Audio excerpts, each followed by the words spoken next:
Prenons directement l'écriture. Nous sommes dans la Bible mot à mot. Daniel chapitre 7.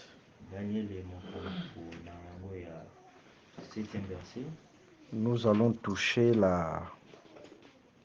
D'ailleurs, nous parlons sur la 4e bête. Ok. Prenons Daniel chapitre 7, le verset 7.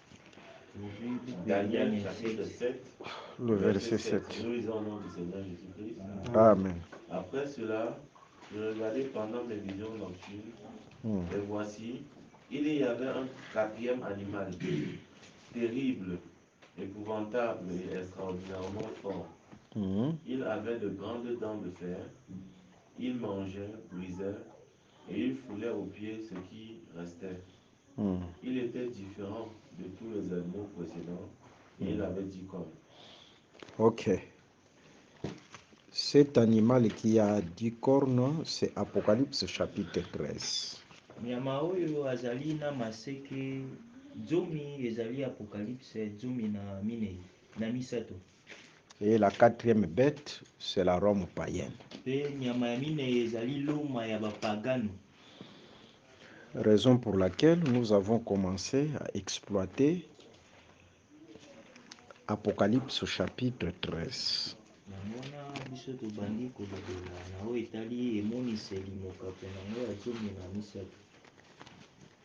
Prenons Apocalypse chapitre 13. Lisons d'abord le verset 1. Apocalypse chapitre 13 à partir du verset 1. Prenons le verset 1 jusqu'au 2e verset. Verset 1 au verset 2, nous lisons. Puis je vis monter de la mer une bête qui avait 10 cornes et 7 têtes. C'est qui avait 10 cornes. C'est la 4e bête. Parce que c'est la 4e bête qui a 10 cornes. Montée de la mer. La mer, ce sont les eaux. D'ailleurs, je voudrais préciser à la lumière des Écritures que signifie mer.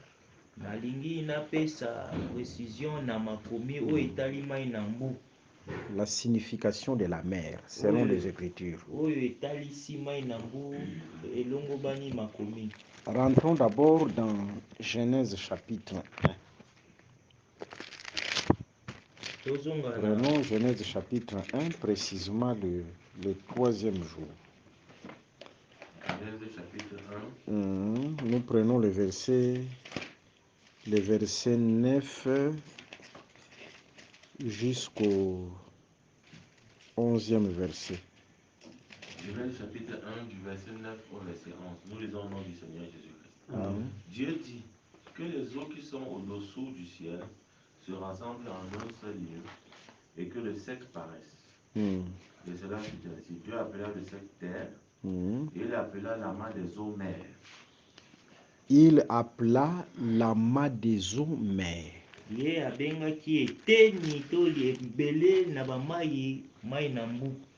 C'est-à-dire la mer, c'est le rassemblement des eaux.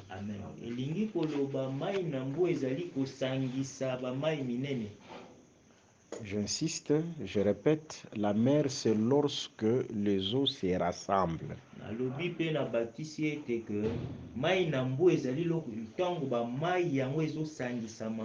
Et dans les Écritures, que veut dire grandes eaux? Parce que la mer, ce sont les grandes eaux.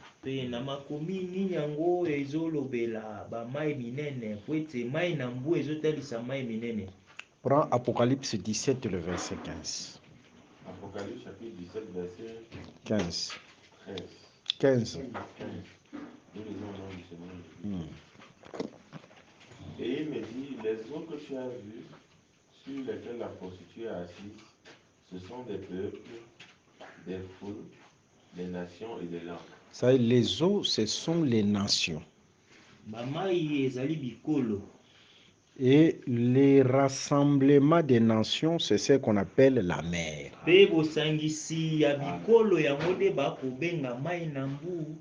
C'est-à-dire, la mer, c'est lorsque les nations se rassemblent. elingi koloba mai na mbu ezali ntango bilokolo yango ezokosangisama. C'est ça Genèse chapitre 11, n'est-ce pas? Yango wana Genese mokako nango ya 10 na liboso. Et c'est ce qu'on appelle les alliances humaines. Yango wana nde bakobenga ngo bosangani ya bato.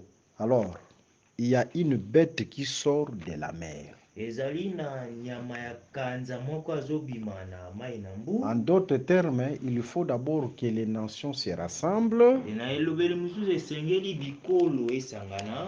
C'est alors que la bête sortira. Na yango wana nde nyama ya kanza ya kobima. Je pense que c'est clair. Amen. Élu une personne. C'est-à-dire les nations doivent d'abord se rassembler. Et après, la bête sortira. Les rassemblements des nations, c'est ce qu'on appelle les alliances humaines.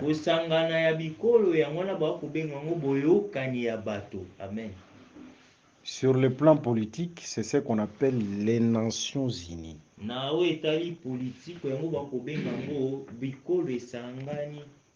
C'est-à-dire le monde deviendra un seul pays.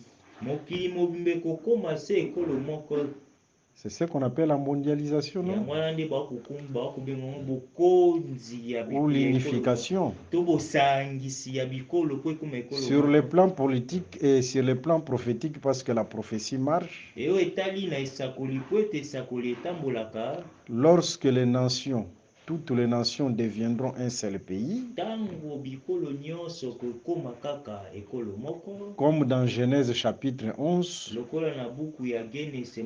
une bête se lèvera comme une tour. Est-ce que c'est clair? Bon, je vais prendre une autre manière.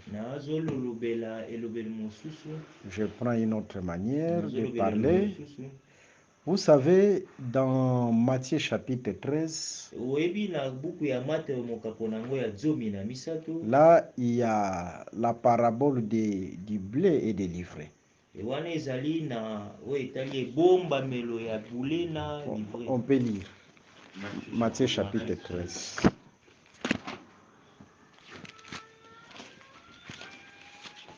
Là, nous sommes en train d'exploiter les termes mère selon les Écritures. Matthieu chapitre 13. Nous prenons... Ok, non, pas ça. Quand le soleil, non, pas ça.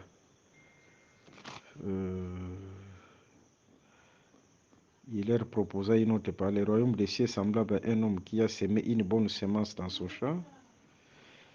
Mais pendant que... Ok, commence par le verset 24. Matthieu chapitre 13 à partir du verset 24. Du verset 24 au verset 30. Du verset 24 au verset 30. Ouais. Nous lisons au nom du Seigneur. Amen. Il leur proposa une autre parabole et il dit, le royaume des cieux est semblable à un homme qui a semé une bonne semence dans son champ. Mais pendant que les gens dormaient, son ennemi vint, sema des livrets parmi le blé et s'en alla. Lorsque l'herbe eut poussé et donné du fruit, l'ivraie parut aussi. Les serviteurs du maître de la maison vinrent lui dire, Seigneur, n'as-tu pas semé une bonne semence dans ton champ? D'où vient donc qu'il y a de l'ivraie? Il leur répondit, c'est un ennemi qui a fait cela. Et les serviteurs lui dirent, veux-tu que nous allions l'arracher? Non, dit-il, de peur qu'en arrachant l'ivraie, vous ne déraciniez en même temps le blé. Laissez croître ensemble l'un et l'autre jusqu'à la moisson. Et à l'époque de la moisson, je dirai au moissonneur, arrachez d'abord l'ivraie et liez-la en gerbe pour la brûler, mais amassez le blé dans mon grenier. Vous voyez, regardons le verset 30, le dernier verset là. Arrachez d'abord l'ivraie. Liez-la en gerbe. C'est-à-dire on doit rassembler l'ivraie. Livret rassemblé ici, livre oyo bakosangisa awa c'est ce qu'on appelle les alliances humaines. yango nde bakobenga boyokani ya bato. Vous voyez, les hommes qui se rassemblent, les nations qui se rassemblent. Bato bakosangana, bikolo bakosangana. Et amasser les blés dans mon grenier. Les greniers, c'est le ciel. Hein? Pe kolokota buleye na kati ya ndako na ngai. Parce Ndako que awa ezali le blé dont il est question là, ce sont les fils du royaume. Amen. Buleo bakolobela awa ezali nde bana mibali ya bokonzi. Le verset 38, Matthieu chapitre 13, le verset 38. Le champ, c'est le monde. La bonne semence, ce sont les fils du royaume. C'est ça. L'ivraie, ce sont les fils du royaume. C'est ça. Vous voyez, la bonne semence, c'est les blés. Ce sont les fils du royaume. Vous voyez, c'est-à-dire, le blé qu'on va mettre dans les greniers là, c'est le ciel. On nous parle de l'enlèvement de l'église.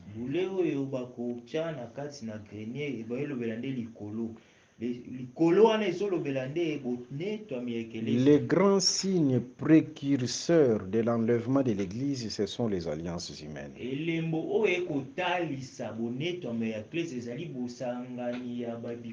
Parce que les alliances humaines, c'est l'ivraie qui se rassemble. Si vous remarquez, les nations se rassemblaient. Les églises se rassemblaient dans l'écuménisme. Les nations dans les alliances humaines. On nous parle de la CEMAC, de la SADC, de l'Union européenne,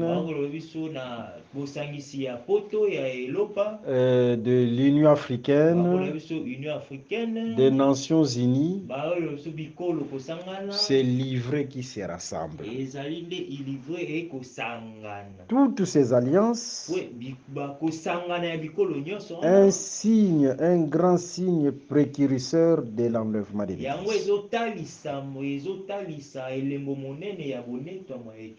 Que Dieu vous bénisse. Amen. C'est ça l'ivraie qui se rassemble. Et le rassemblement des nations, les nations comme les eaux, les rassemblements des eaux, c'est ce que la création appelle la masse d'eau. Amen. Kusangana ya bamai ya bikolo ya ngolande bokela mweko benga mai minene. Et c'est la mer. Ezali mai na mbu. Si vous voyez une bête qui sort de la mer, soki bomoni nyama ya kanza moko ya kobima na mai na mbu, cela veut dire tout simplement yango elingi koloba les nations se rassemblent bikolo yango esangani et la bête sortira. Du millier de nations rassemblées. C'est ça la mer, la bête qui sort. Et cette bête-là, selon Daniel chapitre 7, le verset 17, le verset aussi 23. Verset 23, Daniel 7, 17 et le verset 23. Cette bête parle d'un royaume puissant qui se lèvera sur la terre.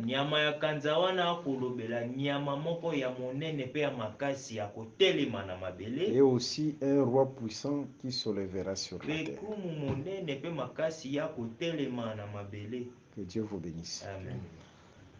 Ok, remarquons, il y a un détail très important là.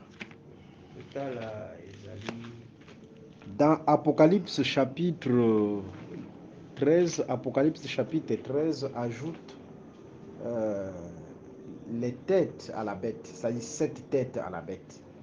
Apocalypse 13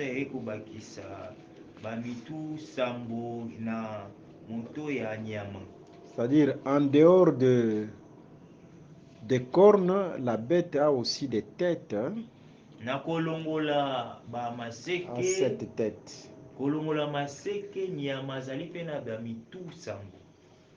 Regardons. Prenons, on va comparer Apocalypse 12 et Apocalypse 13. Tala tokokesanisa mukanda ya emoniseli mokapo nango ya zomi na mibale Parce que dans pe Apocalypse 12, on nous parle aussi de cette bête. po ete na emoniseli mokapo nango ya zomi na mibale bakolobela biso mpe nyama wana Nous prenons Apocalypse chapitre 12, mo le verset emoniseli 13 emoniseli zomi na mibale talatala et nango le ya verset zomi na 3. Apocalypse 12, le verset 3. Apocalypse Apocalypse 12, chapitre 12, Le verset verset 3. 3, oui. Nous lisons au nom du Seigneur Jésus-Christ. Amen. Un autre signe parut encore dans le ciel. Mhm. Et voici, c'était un grand dragon rouge, Mhm. ayant 7 têtes et 10 cornes, et sur ses têtes 7 diadèmes. Ah, ok. Remarquons ici dans Apocalypse chapitre 12, totala na emoniseli mokapo nango ya zomi na mibale c'est le dragon qui porte 7 têtes et 7 diadèmes. ezali dalagona nde azali na mitu sambo mpe badiademe sambo Et dans Apocalypse chapitre 13, mpe na emoniseli mokapo nango ya zomi na misato c'est la bête semblable au léopard, à l'ours, ezali nyama kanza kokani na au, léopard mpe ours au lion. na mokosi C'est cette bête qui porte 7 têtes et 10 cornes. ezali nyama ya kanza oyo azali na maseke sambo mpe azali na mitu sambo Quelle coïncidence avec les dragons. mpona nini bosangisami oyo Cela veut dire tout simplement yango elingi koloba que cette bête, c'est l'incarnation du dragon. Le dragon s'incarne dans la bête. nyama ya kanza oyo azotalisa nde dalagona elingi koloba dalagona koti na kati ya nyama C'est-à-dire, le diable s'incarne dans cette bête. elingi koloba zabolo ya koti na kati ya nyama oyo Mais avec la corne, me na maseke avec la corne na maseke dans Exode chapitre 21, le verset 35, la corne c'est la puissance, c'est la force. na mokanda ya bobimi mokapo nango ya mibale na moko maseke ezali nde pifo. Si vous remarquez, la bête portait les cornes, soki otali nyama kanza azali na maseke comprenez que cette bête, c'est une bête qui est puissante. bososola ete nyama wana Parce que la corne, c'est le signe de la puissance. po ete C'est le signe de la force. maseke kotalisa nde bopifo makasi ya C'est un royaume qui sera puissant sur la terre. ezali eke bokonzi oyo ezala makasi awa na mabele Un roi qui sera puissant sur la terre. mokonzi oyo akozala makasi na mabele Et cette puissance se caractérise par la présence des cornes. mpe bokasi na ye kotalisama na kozalama ya bamaseke. Mais regardons, me totala dans Apocalypse chapitre 12, na Apocalypse 12 ce sont les têtes qui portent des diadèmes. ezali moto oyo ezali na badiademe. Ce sont les têtes qui portent des diadèmes. ezali moto ezali na badiademe. Par contre, dans Apocalypse chapitre 13, me na koloba mosusu na emoniseli zomi na misato verset 1, Apocalypse 13, le verset 1. Puis je vis monter de la mer une bête qui avait 10 cornes et 7 têtes. Et sur ses cornes 10 diadèmes. Vous voyez, dans Apocalypse chapitre 13, ce sont les cornes qui portent des diadèmes. Amen. Vous voyez la différence? C'est-à-dire, les cornes ou les têtes et les cornes ne portent pas les diadèmes au même moment. elingi koloba bamaseke mpe bamoto yango ezomema badiademe na ntango moko te. Il y a un temps où les têtes qui portent des diadèmes. ezali na ntango moko moto ekomema badiademe. Il y a un autre temps, ce sont les cornes qui portent des diadèmes. ezali na ntango mosusu maseke nde ezomema diademe. C'est un mouvement prophétique. ezali koningana ya lisakoli. Que Dieu vous bénisse. Amen. Vous savez, il y a une prophétie dans les Saintes Écritures. Cette prophétie, c'est au sujet de Lémec. Hein?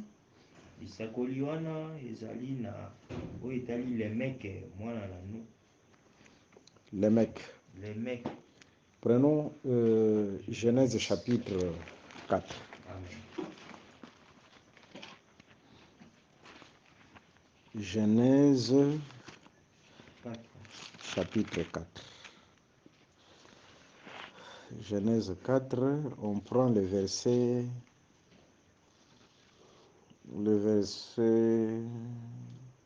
on commence par le verset 22 jusqu'au verset 24.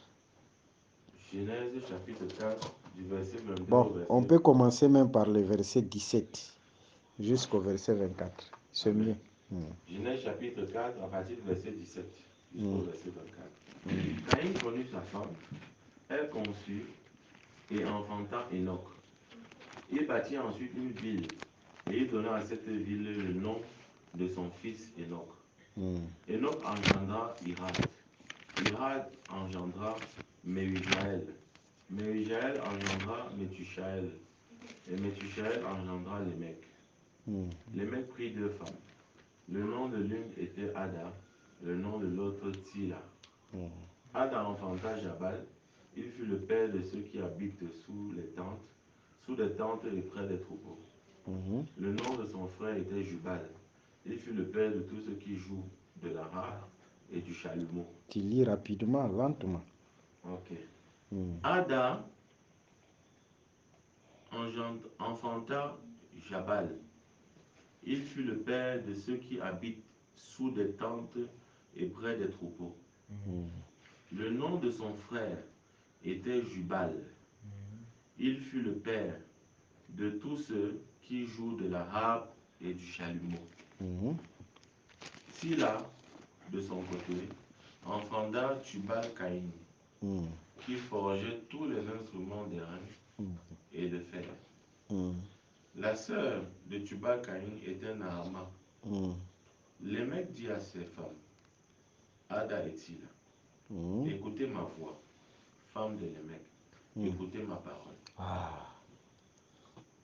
J'ai tué un homme pour ma blessure, et un jeune homme pour ma maîtrise. Caïn sera vengé 7 fois, et Lémec 77 fois. Amen. Amen. Gloire au Seigneur. Remarquons ici, on nous parle de Lémec. Hein? C'est la première personne dans la Bible qui a pris 2 femmes. Amen. Lémec, c'était la première personne qui a pris 2 femmes. Amen. Mais nous sommes dans l'ombre. Amen. Amen. Ok. Nous disons, cet homme, il est l'image de Dieu. Amen. Parce que dans Galates chapitre 4, les 2 femmes, c'est la Jérusalem d'en haut et la Jérusalem d'en bas. C'est clair, hein? Amen. C'est-à-dire, les mecs, c'est l'image de Dieu lui-même. Dans la nouvelle alliance, on ne peut pas prendre 2 femmes.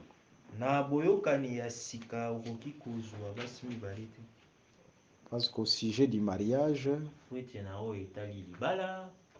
c'était une question aussi qu'on a posée à Jésus. Et Jésus dira, il n'en était pas ainsi au commencement. C'est-à-dire, au sujet du mariage, Jésus nous ramène au commencement.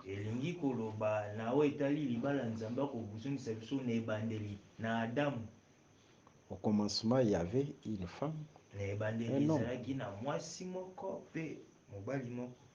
C'est-à-dire, aujourd'hui, un homme et une femme.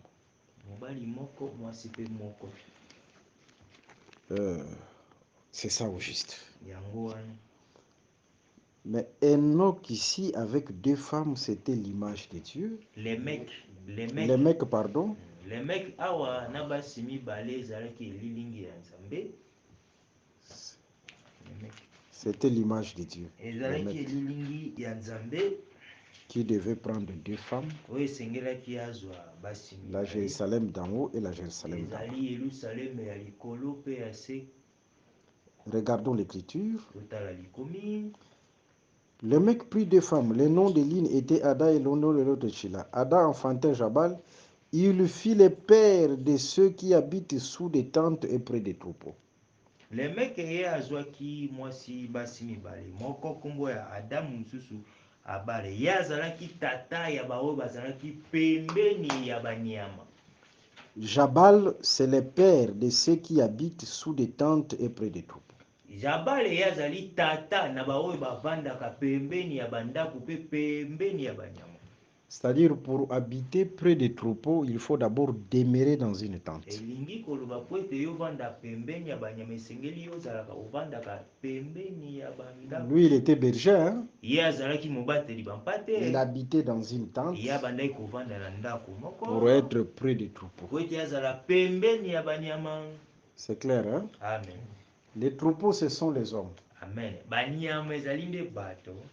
Raison pour laquelle Dieu voulait habiter près des troupeaux. Yango wana Nzambe. C'est-à-dire près d'Israël. Nzambe alingaki avanda pembeni ya bato engiloba pembeni ya Israeli. Il dira, construisez-moi une tente. Akoloba ete botongela ngai tempelo. Construisez-moi une tente et cette tente c'est le tabernacle. Botongela ngai tempelo to ndako ndako ya mwana nde ezali mo. Vous savez l'importance du tabernacle? Boyebi tina ya mongombo. Parce que Dieu était le véritable Jabal. Amen. Po ete Nzambe azalaki ya bale ya solo. Pour habiter auprès du troupeau, Po ete avanda na pembeni ya banyama. il fallait qu'il se fasse une tente, qu'il habite dans une tente. Et c'était à travers cette tente-là qui est le tabernacle.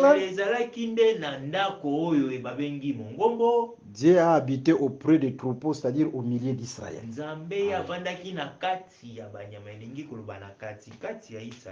Que Dieu vous bénisse. Amen. Ça c'est Jabal. Hein? Hein? L'accomplissement c'est en Christ. Bokokisama ezali na Kristo. Jésus c'est Emmanuel. Yesu yazali ebandeli. Parce que le tabernacle c'est Emmanuel. C'est par le tabernacle que Dieu devait être avec le peuple. Amen. C'est ce qu'on appelle Emmanuel. Emmanuel veut dire Dieu l'Éternel avec nous, avec le peuple.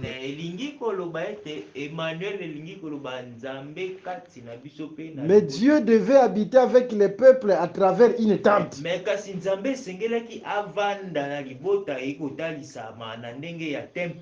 Et Jésus c'est la tente. Le tabernacle.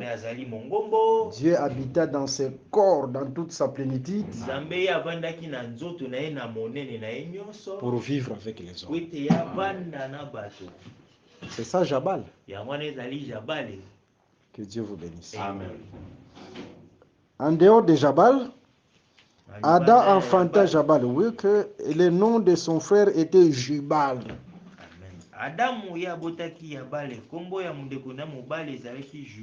Il fit les pères de tous ceux qui jouent de la harpe et du chalumeau.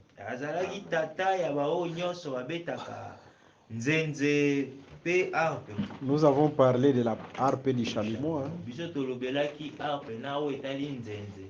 Là, on ne va pas en revenir. Shila de son côté enfanta Tubal-Caïn, qui forgeait tous les instruments de reins et de fer. Nous avons parlé aussi du forgeron. 1 Samuel chapitre 13. Il dirait tu es fatigué. Non, nous avons parlé déjà du forgeron. biso tolobelaki deya mosali Celui qui mabaya aiguisait l'épée, oyo abandaki n'est-ce pas? kosala oyo abandaki kosala flèche Celui qui aiguisait l'épée. Parce ye que abandaki c'est kosala dans 1 songe Samuel chapitre 13, le verset 20 à 21. Essaie de lire l'écriture là. 1 Samuel 13, 20 à 21. Hmm. 1 Samuel chapitre 13, verset 20 Hmm. à 21. Ok. Nous lisons au nom du Seigneur Jésus-Christ. Amen. 13, 20 à 21. Et chaque homme en Israël descendait chez les Philistins pour aiguiser son soc, Hmm. son oyo, Hmm. sa hache et sa bêche. Ok. Le forgeron est celui qui travaille dans un atelier pour aiguiser soit les épées. mosali mabaya to mobongisi mabaya ye asalaka na esika oyo esalaka ete mpona kosebisa oyo etali kisonge Et l'épée qui entrait dans l'atelier, c'est l'épée qui était victorieuse dans la bataille parce que c'est l'épée aiguisée. amen ete epe oyo ebandaki kokɔta na bitumba ezalaki epe oyo ebandaki kozala na songe po ete yango ebandi osalema nde mpona bitumba Comme ce soir, nous sommes dans un atelier. lokola na pokwa na lelo biso tozali na esika moko Dieu est en train de nous aiguiser. nzambe ya kotonga biso akosala Il biso utilise le forgeron qui est Éphésiens chapitre 4. amen ya akosalela mosali mabaya oyo azali mosali ya lotomo Et l'épée qui est aiguisée, epe oyo bakosalela awa semblable à celui qui écoute l'enseignement, la parole, yango ekokani na moto akoyoka pe akosalela c'est cette épée qui sera victorieuse dans les combats. amen amen Pour dire que le forgeron, c'est l'esprit, c'est le don ministériel, c'est Éphésiens chapitre 4. mpona kolobela forgeron ye ezali nde azali mosali ya lotomo na Ephésiens 4 C'est clair, hein? amen Ok. Et tous ces critères, c'est dans les mecs. nyonso wana ezotalisama nde na lemeki Remarquons les paroles de Lémec dans le verset 23, Genèse 4, le verset 23. totala Lémec dit à ses femmes, lemeki eyayebisi mibasi na ye Ada et Shila, écoutez ma voix. adamu mpe shila Femme de boyoka Lémec, mongongo na écoutez ngai ma parole. basi ya lemeki boyoka liloba na ngai J'ai tué un homme pour ma blessure ngai nabomaki moto mpo na pota na ngai et un jeune homme pour ma meurtrissure. mpe mwana elenge mobali moko mpo na bapota na ngai Caïn sera vengé 7 fois kayen ye akozala venge mbala sambo et Lémec 77 fois. mpe lemeki mbala 77-77 Ici, on nous parle de la vengeance de Caïn qui sera vengé. Hein. awa bakolobela biso kai na ndenge akozala venge Il faut faire très attention avec Caïn. Dans Caïn, il y a beaucoup d'aspects dans Caïn. elengeli osala keba na oyo etali kaina na On kaina doit ezali na venger makambo Caïn ebele 7 fois. esengeli bavenge kain 7 fois Dans Caïn, il y a beaucoup d'aspects. na kati na kaina ezalaki na Il ne faut makambo pas ebele seulement voir Caïn comme Satan, comme les Amen. autres le voient. kozwaka kaina te lokola zabolo lokola bamosusu bazwaka Parce que regardons Caïn, me totala kaina ça commence dans toujours Genèse chapitre 4. ezobanda kaka na genesi mokapo nango ya minei Caïn, il était cultivateur, non? kaina ye azalaki mosali bilanga N'est-ce pas? Oui. Caïn était cultivateur. azalaki mosali bilanga C'est l'image. Et il était aussi adorateur. Hein? mpe ye azalaki mogumbameli Cultivateur, mais adorateur. azalaki mpe mogumbameli Remarquons si nous prenons Genèse chapitre 4, le verset 10 jusqu'au 16e verset. Genèse chapitre 4, du verset 10 au verset 16. Nous lisons au nom du Seigneur Jésus-Christ. Amen. Et Dieu dit, qu'as-tu fait? La voix du sang de ton frère crie de la terre jusqu'à moi. Maintenant, tu seras maudit de la terre qui a ouvert sa bouche pour recevoir de ta main le sang de ton frère. Quand tu cultiveras le sol, il ne te donnera plus de richesse, plus sa richesse. Ok. Tu seras errant et vagabond sur la terre. Caïn dit à l'Éternel, mon châtiment est trop grand pour être supporté. Voici, tu me chasses aujourd'hui de cette terre, je serai caché loin de ta face. Je serai errant et vagabond sur la terre. Et quiconque me trouvera me tuera. Ok. L'Éternel lui dit, si quelqu'un tuait Caïn, Caïn serait vengé 7 fois. Ah. Et l'Éternel mit un signe sur Caïn, pour que quiconque le trouverait ne le tuât point. Puis Caïn s'éloigna de la face de l'Éternel et habita dans la terre de Nod, à l'orient d'Éden. Ok. Regardons cette écriture. totala likomi oyo Caïn tua Abel. Caïn na ye abomaki Abel. Après avoir tué Abel, Caïn sera chassé par Dieu. C'est-à-dire, c'est Caïn qui va en errance. Na nsima ya koboma Abel ye akobenganama ya epai Et Dieu mettra un signe sur Caïn. ye azokende na kotelengana mpe nzambe akotia elembo na Caïn. Quiconque touchera à Caïn, oyo nyonso akosimba Caïn. Amen. Caïn sera, Amen. on vengera Caïn. Bakovange Caïn 7 fois. Et la vengeance de Caïn, c'est 7. Amen. Kovange Caïn ezali 7 fois. Prenons maintenant l'écriture. Venons dans l'accomplissement. Matthieu chapitre 23. Tukende na bokokisami na Matthieu 23. Matthieu chapitre 23. Rapidement. Matthieu chapitre 23. Nous prenons le verset.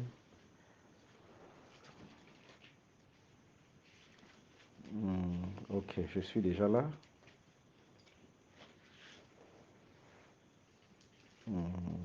Le verset 32 jusqu'au verset 36. Matthieu chapitre 23. Le verset 32 au 36. Nous lisons au nom du Seigneur Jésus. Amen. Comblez donc la mesure de vos pères. Serpent. Là, c'est Jésus qui s'adresse à Israël. Hein? Continue. Serpent, race de vipères. Comment échapperez-vous au châtiment de la géhenne? C'est pourquoi voici, je vous envoie des prophètes, des sages et des scribes. Vous tuerez et crucifierez les uns. Okay. Vous battrez de verge les autres dans vos synagogues. Et vous les persécuterez de ville en ville. Afin que retombe sur vous tout le sang innocent répandu sur la terre. Depuis le sang d'Abel, le juste, jusqu'au sang de Zacharie, fils de Barachi, que vous avez tué entre le temple et l'autel. Regardons cette écriture. Qui a tué Caïn? Qui a tué Abel? Qui a tué Abel? Non. Je parle dans l'ombre. Qui a tué Abel? C'était Caïn. Mais dans Matthieu chapitre 23, le verset 35, Dieu fait porter le péché ou la mort, le sang d'Abel. Dieu met le sang d'Abel sur Israël. Amen. Vous voyez dans cette écriture? Amen. C'est-à-dire, selon cette écriture, celui qui a tué Abel, c'est Israël. C'est-à-dire, Israël, c'est le véritable Caïn. N'est-ce pas? Amen. Ici, Abel, parce que Dieu avait agréé les sacrifices d'Abel, l'offrande d'Abel. Ici, Abel devient Jésus. Amen. Amen. C'est ça. Tu n'as agréé ni sacrifice ni offrande, mais tu m'as formé un corps. Le sacrifice agréé, c'est le sacrifice d'Abel. Vous voyez? Amen. Là, c'est Hébreux chapitre 10, le verset 5 à 8. Le sacrifice agréé, c'est le sacrifice d'Abel. Mais tu n'as agréé ni sacrifice ni offrande, c'est sacrifice non agréé, c'est le sacrifice d'Israël. Directement, Israël devient Caïn. Amen. C'est clair, hein? Amen. C'est-à-dire, Israël, c'est Caïn, Abel, c'est Jésus. C'est clair, hein? Ok. Nous sommes dans Genèse chapitre 4. Alors, Caïn, qui serait vengé, c'est Israël. Kaina oyo akozala venger ezali Israele. C'est-à-dire, Caïn qu'on doit venger 7 fois, c'est Israël. Kaina oyo esengeli azala venger ezali Israele. Et Dieu a mis un signe sur Caïn. Le signe, c'est l'alliance. Pe Nzambe atiaki elembo na kati na Kaina, elembo yango ezali boyokani. Parce que dans Genèse chapitre 9, le verset 13 à 14, le signe, c'est l'alliance. Poete na Genèse 9, 13 à 14, elembo ezali boyokani. Cela veut dire tout simplement, Dieu voit Israël à travers l'alliance. Nzambe ya komona Israele na boyokani. Et Caïn sera vengé 7 fois. Pe Kaina ye akozala venger 7 fois. Les 7 fois de la vengeance de Caïn, ce sont les 7 trompettes. Amen. 7 fois C'est la prophétie sur les 7 trompettes. ezali lisakoli na o etali bakelelo minei. Que Dieu vous bénisse. Misambo. Amen. Que Dieu vous bénisse. Amen. Ok, répétons Genèse 4, le verset 23 à 24. Surtout le verset 24. Caïn sera vengé 7 fois Kaina ozala venger 7 fois. et les mecs 77 fois. Et les mecs 77 fois. 77 fois, nous appelons ça 77 fois. 77 fois biso na falansa. Alors, cette vengeance, nous allons la lier aux 10 cornes. Aux 10 cornes. Ce n'est pas un hasard si nous avons pris cette écriture. Parce que ici, nous allons faire sortir la vengeance sur les 10 cornes.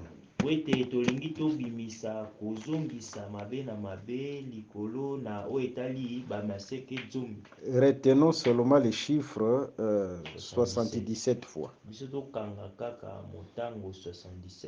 Mais il y a quelque chose aussi que le mec a dit. J'ai tué un homme pour ma blessure et un jeune homme pour ma meurtrissure. Il faut d'abord que les mecs soient blessés pour que la mort d'un homme soit constatée. Pas seulement un homme, il y a aussi la mort d'un jeune homme. Mais il faut d'abord que les mecs soient blessés. Prenons Ésaïe chapitre 53, les versets 4 à 5. 53, les versets 4 à 5. Isaïe chapitre 53, verset 4 au verset 5. Ouais. Nous lisons au nom du Seigneur Jésus-Christ. Amen. Cependant, ce sont nos souffrances qu'il a portées. C'est de nos douleurs qu'il s'est chargé. Et nous l'avons considéré comme puni, frappé de Dieu et humilié. Mais il était blessé pour nos péchés, brisé pour nos iniquités. Là, on nous parle de l'œuvre de la croix, non? Amen. C'est l'œuvre de la croix. C'est blessé pour nos péchés, brisé pour nos iniquités. C'est ça la blessure de l'émec. La blessure de l'émec, c'est l'œuvre de la croix. Amen. C'est-à-dire Dieu qui est devenu faible à la croix. C'est ça la blessure de l'émec. Maintenant, il faut d'abord que le mec soit blessé pour que la mort d'un homme soit constatée. C'est-à-dire Jésus doit mourir sur la croix, c'est la blessure de l'émec, pour que le vieil homme soit dépouillé. Le vieil homme dépouillé, c'est la mort d'un homme. J'ai tué un homme pour ma blessure. Amen. Cet homme-là, c'est le vieil homme qui doit être dépouillé en nous. Amen. C'est clair, hein? Amen. Pour ma blessure, pour l'œuvre de la croix, il faut qu'un homme soit tué. C'est le vieil homme. Mais il y a aussi les jeunes hommes qui doivent être tués. ezali pe moto ya sika pe elenge mobali La jeunesse, c'est la force. bolenge yango ezali makasi. Sur la montagne de Sinaï, Dieu était un jeune homme. Na ngomba ya Sina ya Nzambe azalaki elenge mobali. Parce qu'il est descendu avec toute sa force. Po ete ye akitaki na bokasi na ye nyonso. Et le jeune homme qui doit mourir, Po ete elenge mobali à travers l'œuvre de la croix, c'est la fin de la loi. Amen. mosala na ekulusu ezali suka ya mobeko. C'est la fin de la loi. La fin de la loi, c'est la mort du jeune homme. Amen. Suka ya mobeko ezali kufa ya elenge mobali oyo azali Yesu. Que Dieu vous bénisse. Amen. Alors, la vengeance de Lémec, c'est 77, c'est-à-dire 77. Amen. C'est ça la vengeance de Lémec. Amen. On va y arriver, on fait d'abord une comparaison. Biso tosala bokeseni. Remarquons, Total. nous avons dit que dans Apocalypse chapitre 12, ce sont les têtes qui portent les diadèmes. Tolobaki na Apocalypse 12 ezali ba mitune komema ba diadème. Et dans Apocalypse chapitre 13, ce sont les cornes qui portent les diadèmes. Na Apocalypse 13 ezali ba nzoto nde komema ba diadème. Les têtes et les cornes, ce sont les rois. Mitu pe ba maseke ezali ba kumu. Prends Apocalypse chapitre 17, le verset 8 à 12. Apocalypse chapitre 17, Le verset 8 à 12. verset 8 à 12. Vous comprenez là? Ça marche? Amen. Ça marche. Ça Je marche. te pose la question. Non, je ne pense pas. C'est des questions. Apocalypse chapitre 17, Euh, verset 8 à 12. Nous pouvons au nom du Seigneur Jésus-Christ. Amen. La bête que tu as vue était et elle n'est plus. Elle doit monter de l'abîme Mhm. et aller à la perdition. C'est ça.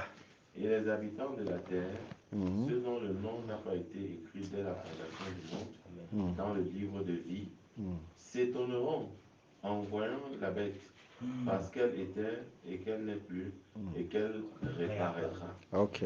Nous avons parlé de ça hier. Tolobelaki yango lobi. Mhm.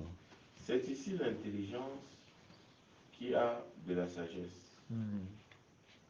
Les 7 têtes sont 7 montagnes Mhm. sur lesquelles la femme est assise.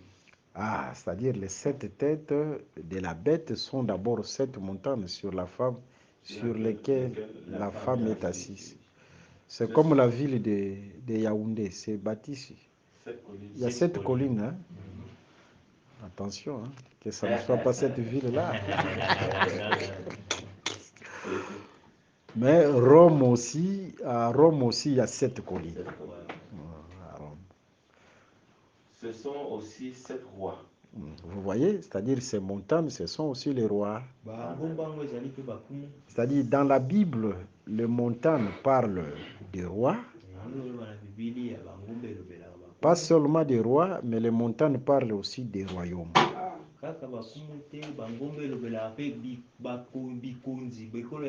Parce que la pierre qui brisa la statue,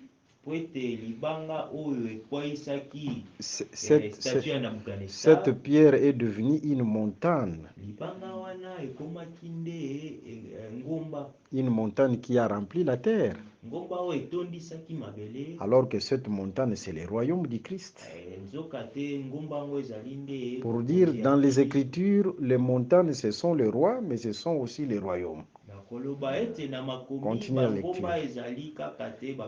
5 sont tombés. Un existe, l'autre n'est pas encore venu. Et quand il sera venu, il doit rester peu de temps. Pardon, répète ça. 5 sont tombés. C'est-à-dire, 5 de ces royaumes sont tombés. Oui. Un existe. Un existe. Celui qui parlait là, c'est Jean. Hein? Alors, plaçons un peu le temps où il parlait de ces choses-là. Lorsqu'il parlait de ces choses, il était au temps de Rome païenne. C'était au temps de Rome païenne. C'est-à-dire, 5 sont tombés, un existe. Un qui existe, c'est Rome païenne. C'est clair, hein? Continue la lecture. Un existe, l'autre n'est pas encore venu. L'autre n'est pas encore venu. Et quand il sera venu, Ok. il doit rester peu de temps. L'autre qui n'est pas encore venu, c'est Rome religieuse. Ok, continue la lecture. Et la bête qui était et qui n'est plus est elle-même un huitième roi. Regardons. C'est-à-dire, 5 sont tombés, un existe, c'est 6, n'est-ce pas? Il y a un qui va venir, c'est 7, non? Amen. 7. Et l'autre qui reviendra comme 8e. Celle qui reviendra comme 8e, c'est après l'enlèvement de l'Église. C'est le temps de la réapparition de la bête. Alors, elle sera comme un 8e. Ça sera au temps de la réapparition de la bête. C'est clair, hein? Amen. D'accord. Continue la lecture. Et elle est du nombre de 7. Ah. Et elle va à la perdition. Elle est du nombre de 7 et elle va à la perdition. Ça, c'est après l'enlèvement de l'Église. Je pense que c'est clair. Amen. Maintenant, regardons. Ces 7 têtes, ce sont les 7 rois. Ce sont les 7 royaumes. Les 10 cornes, ce sont les 10 rois. Continue la lecture. Les 10 cornes que tu as vus Ah. sont 10 rois. Ok. Qui n'ont pas encore reçu le royaume. Ah. Amen. Amen. C'est-à-dire, qui n'ont pas encore reçu le royaume, cela veut dire qu'ils n'ont pas encore les diadèmes. Amen. Parce que dans les Écritures, les diadèmes, c'est la royauté. Prenons Jérémie chapitre 13, le verset 18. Jérémie chapitre 13, le verset 18. Jérémie 13, 18. Ah. Bon, dans quelques minutes, on va terminer parce que je vous vois déjà fatigué. Jérémie chapitre 13, Le verset verset 18. 18. Nous lisons au nom du Seigneur Jésus-Christ. Amen.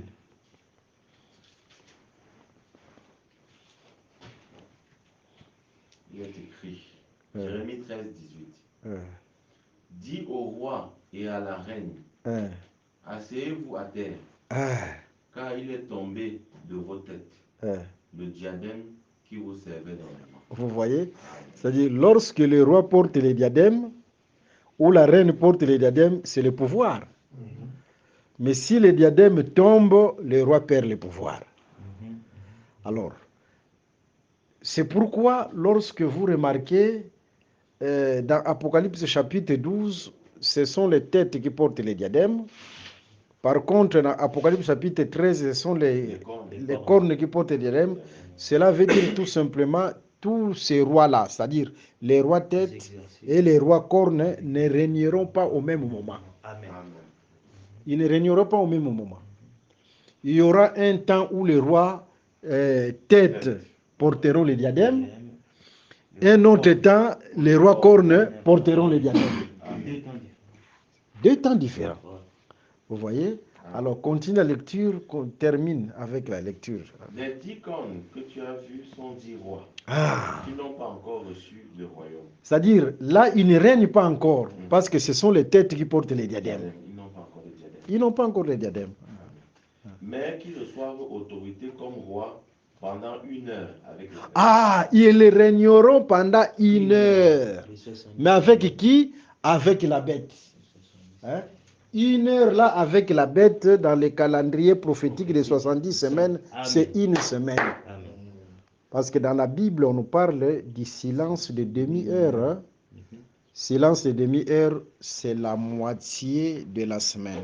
C'est-à-dire, après l'enlèvement de l'Église, il y aura 1 heure. 1 heure là, ça sera 1 semaine ou 7 ans. On va en parler dans Apocalypse chapitre 9. Alors, ça sera la première moitié, la première 3 ans et demi et deuxième 3 ans et demi. C'est-à-dire, après enlèvement, ça sera le temps de l'Antéchrist. Vous voyez? Ce temps-là, la bête, l'Antéchrist régnera avec 10 cornes.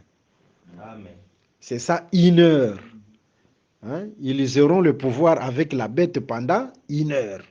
C'est-à-dire, il y a 10 cornes qui sont les 10 rois. Et à côté, il y a la bête. La bête est appelée aussi le roi. C'est-à-dire, si on prend les 10 cornes avec la bête, hein, ils deviennent combien de rois? Ils forment 11 rois. Le chiffre 11, non? Parce qu'il y a la bête qui est le roi, il y a aussi les 10 cornes qui sont les rois, tous forment le chiffre 11. C'est clair, hein? Amen. Ok. Regardons, je vais flasher quelque chose, parce qu'on ne peut pas terminer seulement comme ça. Vous voyez, lorsqu'on parle de 10 têtes, lorsqu'on parle de 10 têtes, les 10 têtes qui sont les 10 rois, représentés comme, oh non, les 7 têtes qui sont les 7 rois, représentés comme 7 montagnes, ce sont aussi les 7 royaumes. Parce que si vous voyez un roi, derrière le roi, il y a les royaumes. C'est-à-dire, les royaumes comme la bête, les rois aussi comme la bête.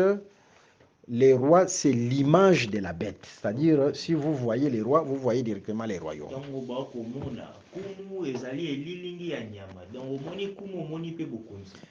Nous avons dit ici que Israël a commencé à compter par les sacrifices de la Pâque. Amen.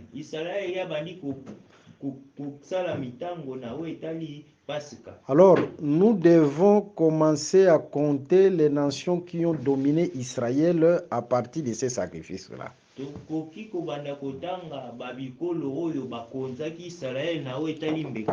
Regardons les royaumes qui ont dominé Israël. Israël, image du Fils de Dieu. Parce que c'est la prophétie qui concerne Israël. Il y a l'Égypte. Après l'Égypte, il y a la Syrie. Tu m'avais posé la question sur la Syrie. Parce que c'est la Syrie qui emporta le royaume d'Israël en déportation. Amen.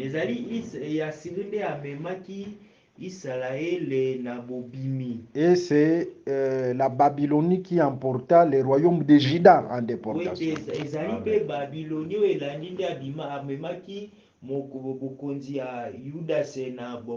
Regardons, remarquez un détail aussi très important.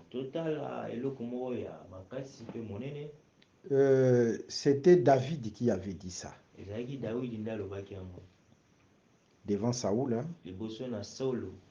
Parce que Saoul s'est douté de David, il était encore un enfant. Comment il peut se battre avec un vaillant comme ça?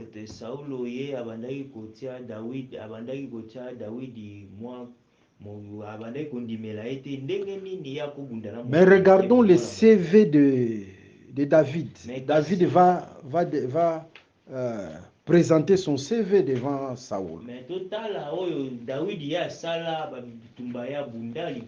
1 Samuel chapitre 17. Non, on ne lit pas. 1 Samuel chapitre 17. David dit ceci. J'étais dans la forêt.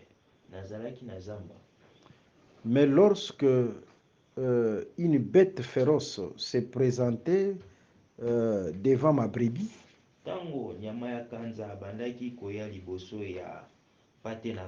il a parlé de l'ours et du lion. C'est-à-dire de 2 bêtes féroces.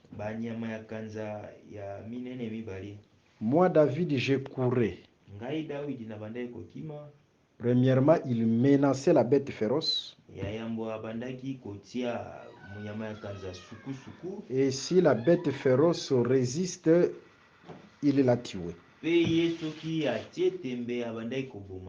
Mais pourquoi seulement David devait parler de 2 bêtes féroces? mpona nini Daudi esengela lobala banyamakanza mibale? Parce que Israël a traversé deux grandes déportations. Po ete Israel eya kabimaki asalaki babimi ya minene ya mibale. La première déportation, c'était liboso l'Égypte. ezalaki Ezipito ya mibale, Et après, c'était la déportation de la Babylonie. mpe ya mibale ezalaki Babylone. C'est-à-dire, dans la prophétie d'Israël, on ne peut pas négliger l'Égypte. Na elingi koloba na oyo etali prophétie ya babi ya Ezipito bakoki kotika Ezipito ya Israël bakoki kotika Ezipito. Raison pour laquelle nous commençons par l'Égypte. Na yango wana biso tokobanda na Ezipito. Après l'Égypte, Sima Ezipito, notez, hein, l'Égypte. Après l'Égypte, il y a la Syrie. na sima Ezipito ezali na Syrie. D'ailleurs, dans Ésaïe chapitre 6, 7 à 8, on fait mention de la Syrie. Na ntango kolobela Esaïe 6. Je pense que c'est Ésaïe 8. 8, hein? Ésaïe 8, le verset 6 à 7. On fait mention de la Syrie. Bakolobela Syrie Esaïe 7. C'est-à-dire, après l'Égypte, c'est la Syrie. Na sima Ezipito ezali na Syrie. Après la Syrie, c'est la Babylonie. Na sima ya Combien Syrie déjà? ezali na Babylone misato. Après la Babylonie, c'est Médo-Perse. Combien? 4. Après Assyrie ezali na Babylonie 4. C'est Médo-Perse, c'est 4. Et Babylone Médo- 3e. Médo-Perse, c'est 4. 4e. Et après Médo-Perse, c'est la Grèce 5. Na 5e ezali Grèce. 5, c'est la Grèce, non? 5e c'est la Grèce, ezali Grèce. C'est pourquoi l'Écriture dit 5 sont tombés. Amen. 5 qui sont tombés, c'est depuis l'Égypte jusqu'à la Grèce. Amen. Celui qui existe, c'est Rome. Est-ce que c'est clair, hein? C'est Rome qui existait en ce temps-là. Celui qui devait venir, c'est Rome païenne. Celui qui devait venir, c'est Rome religieuse. Rome religieuse. Rome religieuse comme 7e. Hein? Et après l'enlèvement de l'église, il y aura la bête qui monte de l'abîme, c'est-à-dire la réapparition de la bête. Après l'enlèvement, la bête vient comme 8e. Et cette bête travaillera avec les 10 cornes. Aujourd'hui, le monde est dirigé par combien de royaumes? Combien de rois? On appelle le G8, n'est-ce pas? C'est-à-dire, on appelle le G8, c'est-à-dire il y a 8 pays les plus puissants qui dirigent le monde. Amen. Mais ces 8 pays-là collaborent avec l'esprit de la papauté. Vous voyez? Collaborent avec l'esprit de la papauté. Alors, sur le plan prophétique, après l'enlèvement de l'Église, l'Écriture prévoit déjà il y aura 2 pays qui vont s'ajouter. C'est pourquoi ils seront au nombre de 10 comme les décideurs du monde et qui travailleront avec l'Antéchrist. Vous voyez? Ce sont les 10 cornes. Maintenant, les 10 avec l'Antéchrist, c'est 11. Ils deviennent 11, non? C'est-à-dire les 10 avec l'Antéchrist. C'est 11 rois, non? Remarquons une écriture, c'est là où nous allons terminer. Psaume 79 et 79, le verset 12. Psaume 79, le verset 12. On va terminer là. Le verset 12. Ça va toi? Est-ce que tu comprends? Psaume 79, le verset 12. Amen. rends à nos voisins 7 fois dans leur sein les outrages qu'ils t'ont fait, Seigneur. Regardons, dans cette écriture, lorsque le Seigneur vient pour venger, lorsque Dieu vient pour venger, selon cette écriture, c'est-à-dire, s'il vient venger, soit, je prends un exemple, il vient venger quelle nation? Je peux prendre, non. Il vient venger contre un ennemi d'Israël.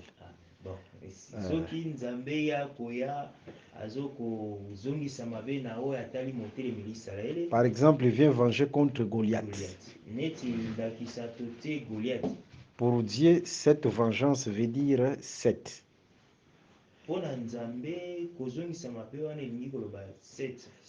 C'est-à-dire il doit exterminer totalement. Parce que le chiffre 7, c'est le chiffre de la totalité. Hein? La totalité. La totalité, c'est dans Proverbe chapitre 6, le verset 30 à 31. C'est-à-dire, il vient venger contre les ennemis d'Israël. Un ennemi d'Israël. Il vient frapper un ennemi d'Israël. Cette vengeance-là, c'est le chiffre 7 parce que je dois l'exterminer totalement. Totalement. Vous voyez? Maintenant, nous sommes en face des 11 rois. Nous sommes en face des 11 rois. Le premier roi, 7 parce que je dois l'exterminer totalement. Le deuxième roi, 7, il doit être exterminé totalement. Jusqu'au 11. Les 11 feront combien la totalité? 77. Les 11 feront 77. C'est ça la vengeance de les mecs. C'est-à-dire lorsque Dieu viendra exterminer les 10 cornes avec l'antichrist et la bête. C'est 77. La vengeance de les mecs, c'est-à-dire Dieu viendra exterminer les ennemis d'Israël, les 10 rois et la bête totalement. Que Dieu vous bénisse. Amen. Et ça sera la bataille d'Armageddon. Soyez bénis au nom de Jésus. Nous rappelons nos numéros, plus 243 81 28 55 419, plus 243 89 444 52 77. Soyez bénis au nom de Jésus.